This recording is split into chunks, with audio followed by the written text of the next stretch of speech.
Welcome to the Great Detectives of Old Time Radio from Boise, Idaho. This is your host, Adam Graham. In a moment, we will bring you part 3 of the world's great novels adaptation of the Moonstone. But first, I do want to encourage you, if you're enjoying the podcast, please follow us using your favorite podcast software. I also want to encourage you to check out my ebooks, All I Needed to Know I Learned from Columbo, and All I Needed to Know I Learned from Dragnet. These ebooks examine the careers and histories of 7 great fictional detectives and policemen and life lessons that can be learned from them. They are available as ebooks wherever fine ebooks are sold, or as audiobooks through audible.com or the Apple Store. Well, now, from April 9th, 1948, here is The Moonstone Part 3. The world's great novels.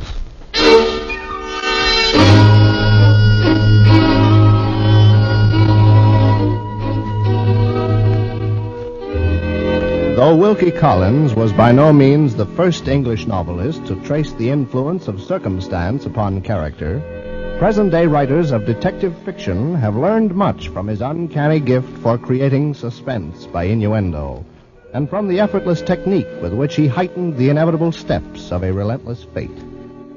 The National Broadcasting Company now presents the 3rd episode in its 4-part dramatization of The Moonstone by Wilkie Collins. Another in the series of books that live, the world's great novels.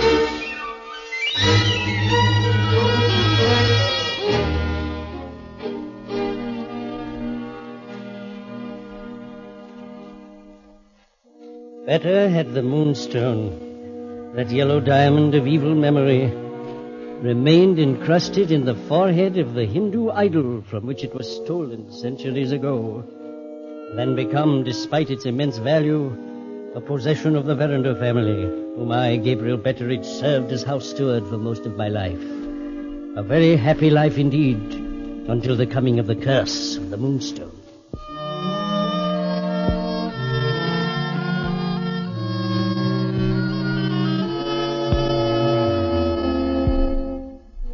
Too well do I know the Moonstone's tragic story. Yet sometimes in the telling of it, I find myself relying on the testimony and knowledge of others. Therefore, to those most concerned, I make humble apology, yet pointing out that the role of narrator falls to myself, not by choice, but from necessity. And now, streaming back into memory is that awful moment when, with Sergeant Cuff, England's most famous private criminal investigator, I stood at the lonely, shivering sand, listening to the thunder of an angry sea which had just claimed a life. Gabriel, I'm afraid there's no hope. Rosanna Spearman is dead. Her footprints lead straight to yonder ledge of jutting rock. She has fallen into the quicksand, lost forever. The quicksand will never give her up. Yes, there's nothing to keep us here. Come, we'd best return to the house of your mistress, Lady Verinder. Hardly had Sergeant Cuff and I turned back up the slope of the beach when, running swiftly toward us, came one of the grooms, who placed in my hands the first of a series of fateful messages which were to arrive at intervals of the troubled months to come. Speak up, man. What does the letter say? It is written in the hand of Rosanna Spearman. Ah, read it, man. Yes. Yes. When you next see the shivering sand, Mr. Betterridge, try to forgive me once more. I've found my grave where my grave was waiting for me. I've lived and died, sir, grateful for your kindness. Now, Gabriel. Don't touch me, sir. You drove her to it. Control yourself, man. Control yourself. Very well, Sergeant Cuff. Let us proceed back to the house. My mistress, Lady Verinder, will be extremely anxious to face you.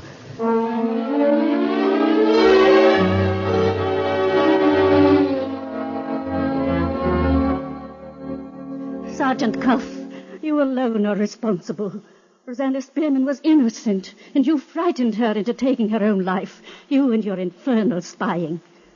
Gabriel, give this wretch whatever money he requires, and release me from the sight of him. Yes, milady. Believe me, Lady Verinder. Before you begin, Sergeant Cuff, I have no wish. I regret if my words have wronged you. Your ladyship is most kind. You are a good and gracious person. Sir, I thank you. In connection with the suicide of Miss Rosanna Spearman, I have this to say before I withdraw from the case. You have indeed dispensed with my services, have you not? I see. Then, both you and Gabriel have assigned a motive for the suicide of Rosanna Spearman, which I deny is true. She took her life because of some connection with the Moonstone. Some unbearable anxiety about the stolen gem led to her self-destruction. And I know the person capable of deciding whether I'm right or wrong. I see, Sergeant. And is that person now in the house? She has left the house, milady. Do you refer to my daughter, now visiting her aunt in town? I most certainly do. I had hoped you would go without mention again of my daughter's name. So you would make me believe my daughter Rachel stole the jewel which was indeed her own? Yes. From the very first, she was hostile to all questioning. The only one to refuse to have her wardrobe examined in my search for the paint-smeared nightgown. The circumstances have misled you, Sergeant. Then there's this circumstance.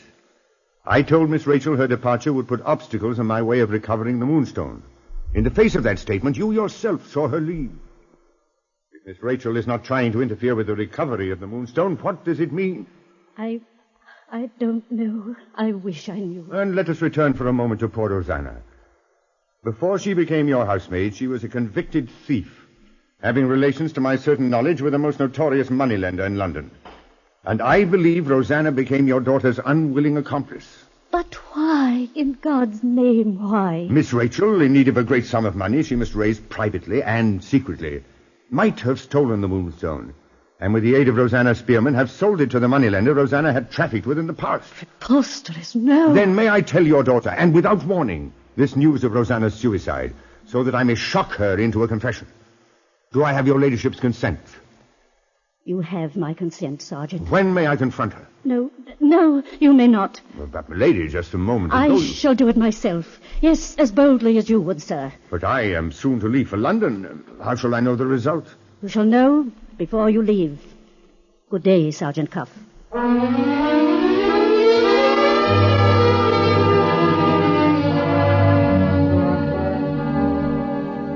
Still no word from her. You shall hear from my mistress, Sergeant, as she promised. In all my experience, this without a doubt is the most trying investigation I ever attempted to conduct. But it's time now to meet my train. So let me in farewell, Gabriel, tell you of 3 things which will happen in the future. 3 things? Item 1. News of Rosanna will come from the Yollands, her friends, the fisherfolk.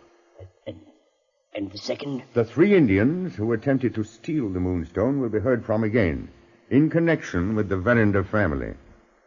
And? News will come of the notorious moneylender connected with Rosanna Spearman in the past. I suggest you write his name down. Mr. Septimus Luker, Middlesex Place, Lambeth, London. Septimus Luker. That's right. Middlesex Place, Lambeth. Yeah. As I repeated Cuff's words, Lady Verinder's message arrived. The report of her interview with her daughter in town.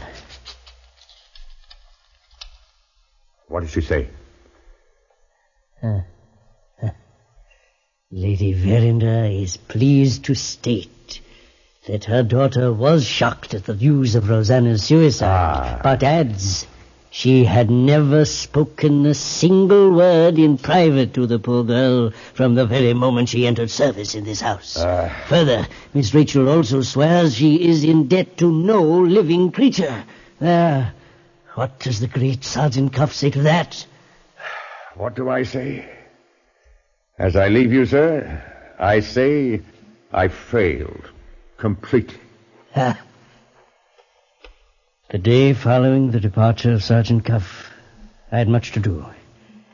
Lady Verinder and Miss Rachel had to be packed off in a hurry to their townhouse in London.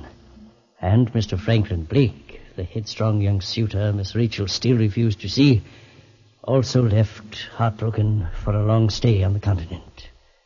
The house was now empty, save for a few servants and myself. Then, late that afternoon, the first of Cuff's prophecies came true. Why, it's Lucy Allen. And where's the man calling himself Franklin Blake? Blake? Gone abroad. Why? I have something for him. Aye, a letter. A letter? From Rosanna Spearman? Aye, a letter from that sweet, lovely girl to her murderer. Hand it over, Lucy. I'll send it to him. You'll not. I hate him. Oh, she was so dear and sweet, she was. And she said I was to give it to him and no other one. Should he ever return, this Franklin Blake, it'll be my pleasure to hand him the message from the dead myself.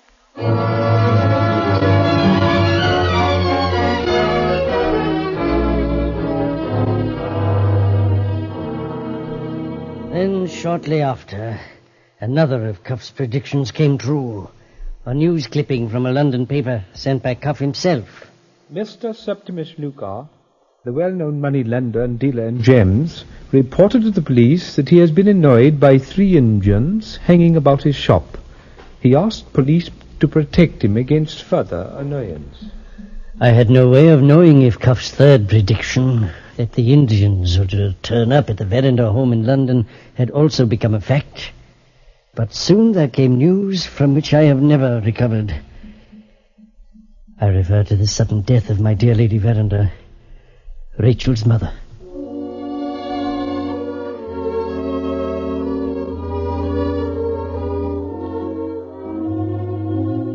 Months crawled by, alone in the stately house.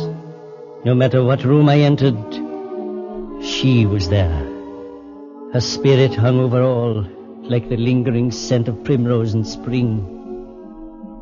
One day, as I sat in the garden with my beloved copy of Robinson Crusoe on my lap, there suddenly appeared before me... Gabriel, my old friend. Oh, Lord bless me. How are you, Gabriel? Why, it's Mr. Franklin Blake himself. How are you, my dear boy? Oh, well enough, I suppose. But in times gone past, I've been much better. You've heard about Lady Verinder, sir?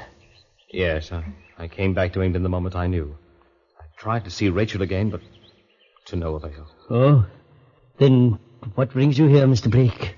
The Moonstone. Oh, let the diamond be. Take my advice, Mr. Blake.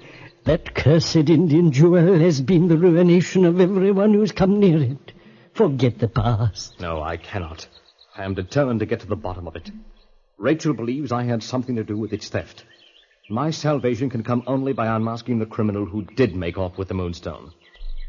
Oh, if there was something, one little clue to point to the trail I must follow. Wait. You will help me? Can you? Shortly after you left to go abroad, Lucy Allen came here with a letter she said was for you. A letter? Yes. Whom was it from? Rosanna Spearman. Rosanna? Apparently it had been written shortly before she passed away. Oh, yes. Shall we visit Lucy and receive Rosanna's letter? Oh, yes, let us go at once. Never shall I forget the horrible things the crippled Lucy Allen said to Mr. Blake before she handed him Rosanna's letter, which he turned over to me. Through brimming tears, I read of a young girl's tragic affection for a man who could not love her because he loved another. And then on another slip of paper, inside the envelope, in Rosanna Spearman's hand... Go to Shivering Sand at the turn of the tide. Walk out on the rock of South Spit. Follow a direct line from the Coast Guard station. And then bend down on the very ledge of rock, and you will feel among the seaweed a chain. Pull that chain.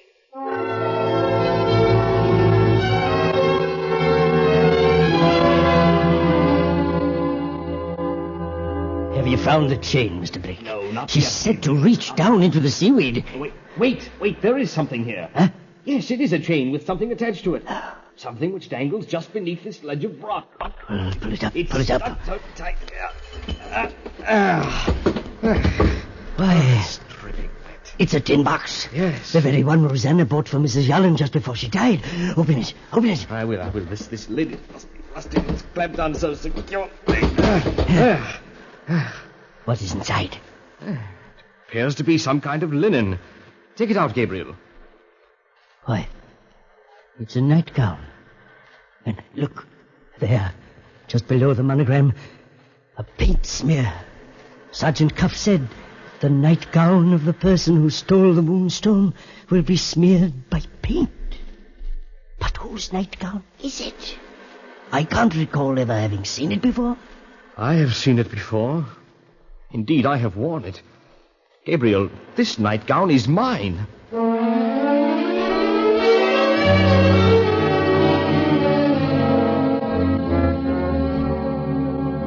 Shaken to his soul by the discovery of the accusing nightgown, and convinced that he himself had stolen the Moonstone, Franklin Blake paced the floor as nervously as a cat. But, Gabriel, how could I have stolen the Moonstone without knowing it?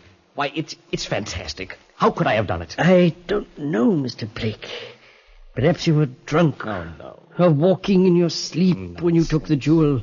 And if you did take the Moonstone, what is it now? Oh, my mind is completely blank, Gabriel. Let me see now. Who else was present at Rachel's birthday party the night the Moonstone vanished? Dr. Candy, for one. Yes. He lives nearby in Frissinghall. Oh, but in the past year he's failed considerably. Can't even seem to remember where he left his collar button. I doubt he can help you very much. Nevertheless, I'm bound to have a try at it. Dr. Candy must help me.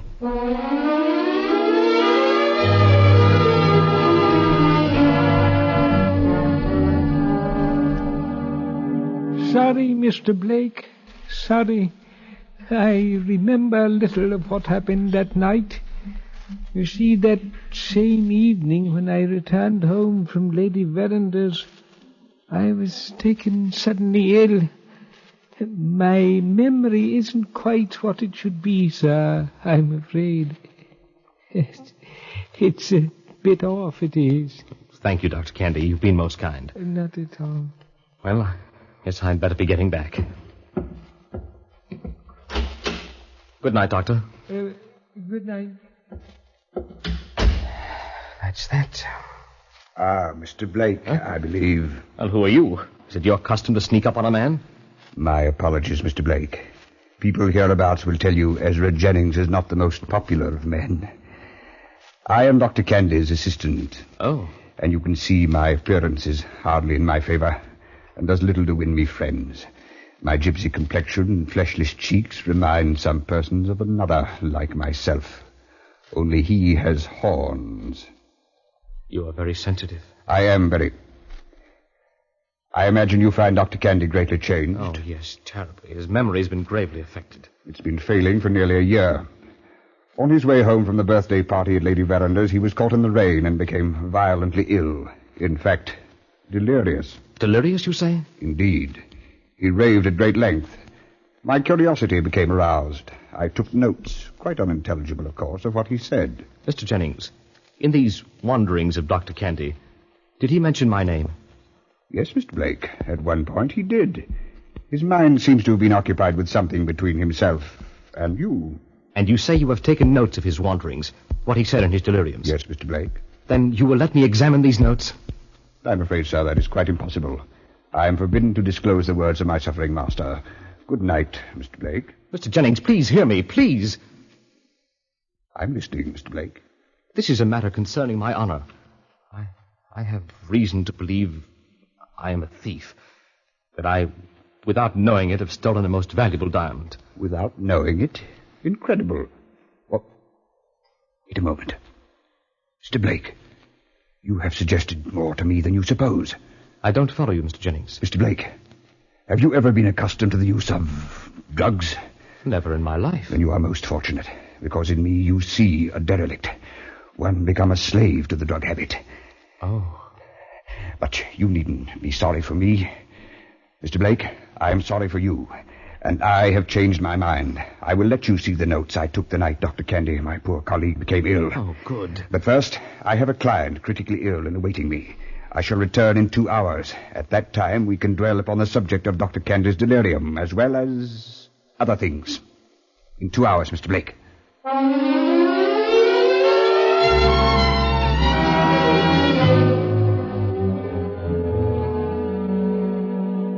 Sit down, Mr. Blake. Thank you. Now to plunge straightway into what Dr. Candy spoke of during his critical illness. Here is a significant part of the memorandum I made. Go on, Jennings. Listen.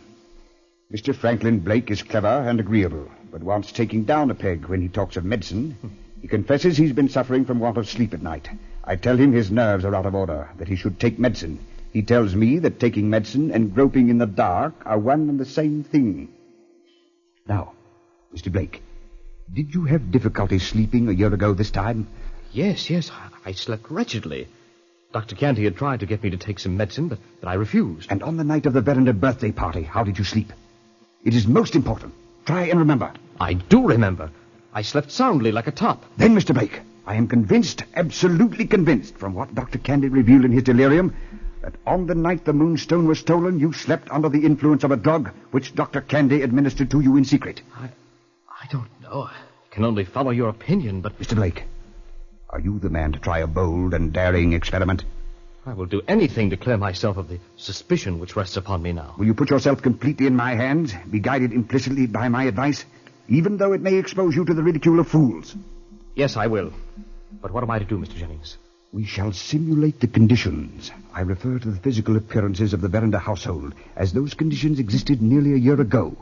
But the real experiment, sir, shall be conducted with you yourself playing the part of the innocent victim. I don't quite follow you. We shall duplicate, sir, your physical and mental condition on the night the Moonstone disappeared.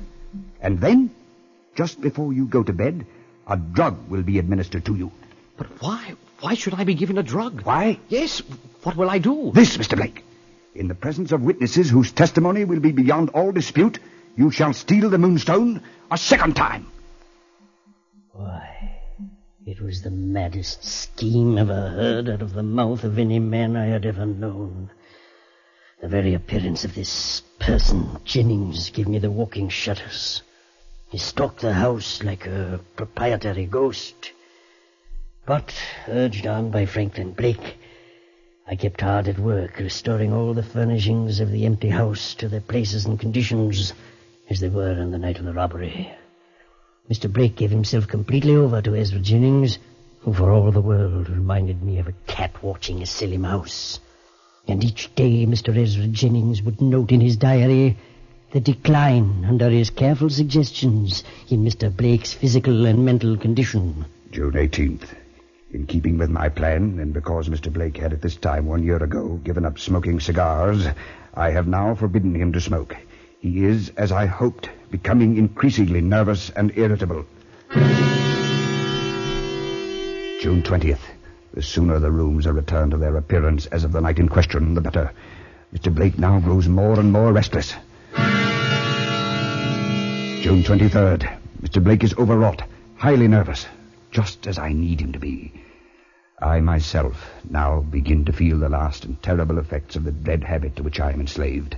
I pray for strength to carry on, for the happiness of others is at stake. 2 days more, and then the experiment.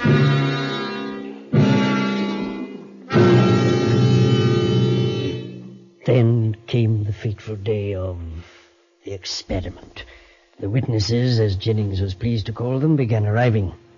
First was Mr. Bruff, the Verinder's family lawyer, and quite grumpy he was. But this is madness, Gabriel, sheer madness. I am now and forever opposed to this so-called experiment. And when the matter had been explained to Miss Rachel, a young lady of the house, she consented to come with her companion, Mrs. Merridew, who apparently did not quite comprehend the matter at hand. At what time, Gabriel, is the explosion to take place? And then, of course, there was Miss Rachel herself, who surprisingly could think to ask only... Gabriel, how is Franklin, and when can I see him? As the time for the experiment drew near, I was fairly beside myself with nervousness and concern for the welfare of Franklin Blake. But 11 o'clock finally came, and Mr. Blake was in bed. Under the direction of Ezra Jennings, I myself brought the drink to Mr. Blake, the drink to which had been added The drug. Mr. Blake drank deeply. Miss Rachel's sitting room was directly across the hall from Mr. Blake's bedroom. A piece of crystal had been placed in the drawer of the Indian cabinet in Miss Rachel's sitting room to represent the Moonstone where it had been seen last. The witnesses were Miss Rachel and Mr. Bruff. Mrs. Merridew had since retired, and they took their places in the sitting room, watching the door and the Indian cabinet. Jennings and I sat by Mr. Blake's bed. He lay there like a man struck insensible. Then Mr. Bruff tiptoed in, no longer able to restrain his impatience. For heaven's sakes, Jennings, when will the drug begin to work? Say nothing. Go back to the sitting room. We shall not have too long to wait. Mr. Bruff left. I looked at Franklin Blake. He had opened his eyes, and in them flamed something I had never before seen. The dew of perspiration appeared on his face, and he began to mumble. And then suddenly Franklin Blake was up and out of bed, and though speaking as if in a trance, his words came quite distinctly. Wish I'd never taken it out of the bank. It was safe in the bank. How do I know? The Indians may be hidden in the house. Besides, the Moonstone isn't even locked up. It's in the drawer of Rachel's Indian cabinet.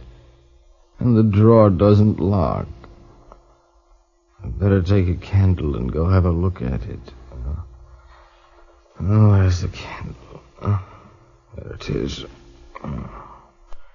Moonstone, Indian cabinet, Rachel's sitting room. And so, candle in hand, Franklin Blake moved heavily towards the sitting room.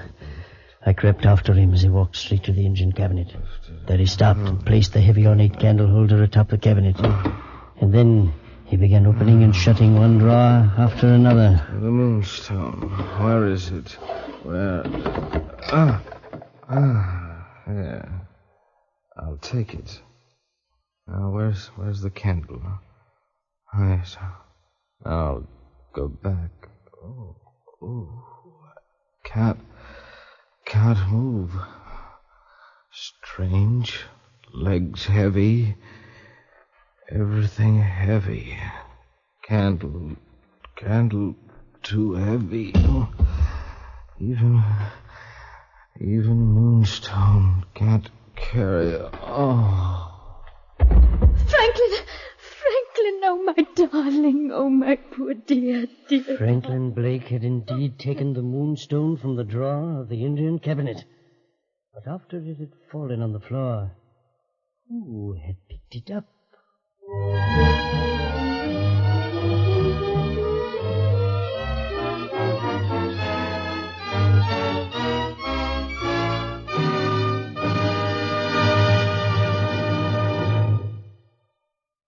The Moonstone by Wilkie Collins is one of the world's great novels brought to you each week by the NBC University of the Air.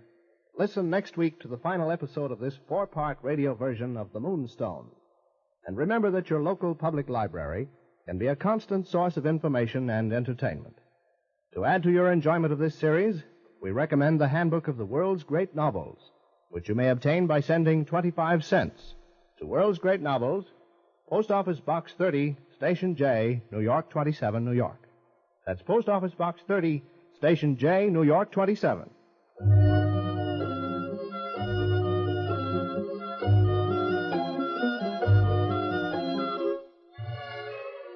The Moonstone is adapted for radio by Robert Saxon. The music was composed by Emil Soderstrom, and the orchestra was directed by Bernard Berquist. The entire production was under the direction of Homer Heck. Sherman Marks is featured as Gabriel Betterridge, and Charles Mountain as Franklin Blake. Rachel is played by Geraldine Kaye, Lady Verinder by Alma Platts, and Rosanna by Ruth Shames. Sergeant Cuff is played by Arthur Sedgewick, Ezra Jennings by Maurice Copeland, and Dr. Candy by Arthur Peterson. This is John Conrad. This program comes to you from Chicago and is a presentation of the National Broadcasting Company and its affiliated independent stations. This is NBC, the National Broadcasting Company.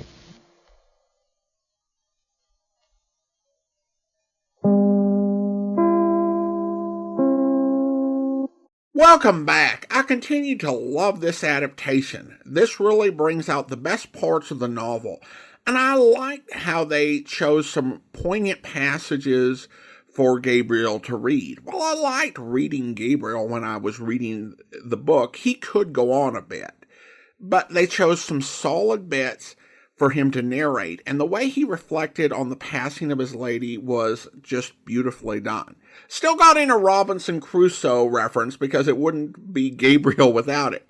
It's interesting the degree to which the mystery has serious consequences, particularly compared to some later work. Certainly the suicide of Rosanna looms large, but you also have the way things played out between Rachel and Franklin as a result of the whole theft. And while it's a melodramatic idea, and modern readers and listeners can question how well this reenactment would have worked in reality, it was effective in the story and sets up a nice cliffhanger for the concluding episode.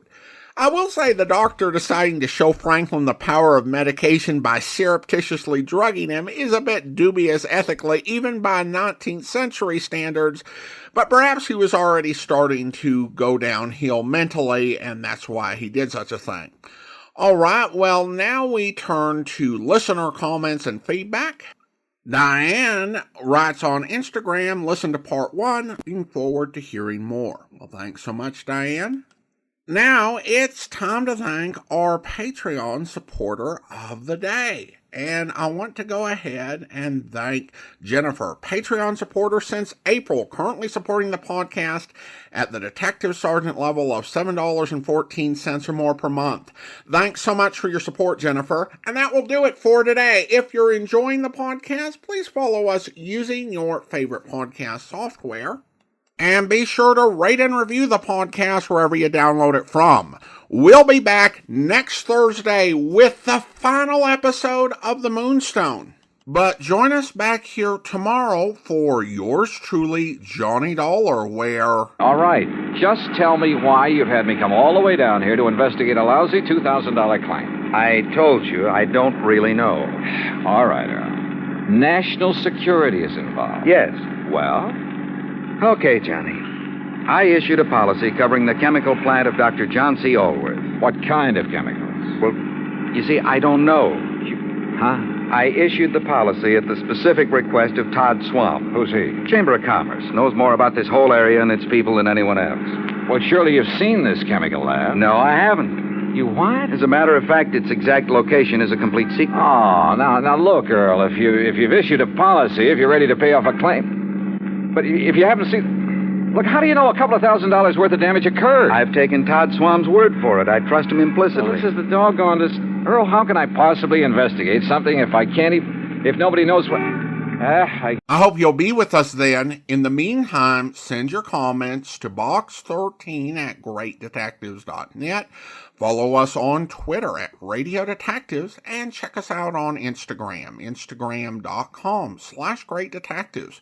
From Boise, Idaho, this is your host, Adam Graham, signing off.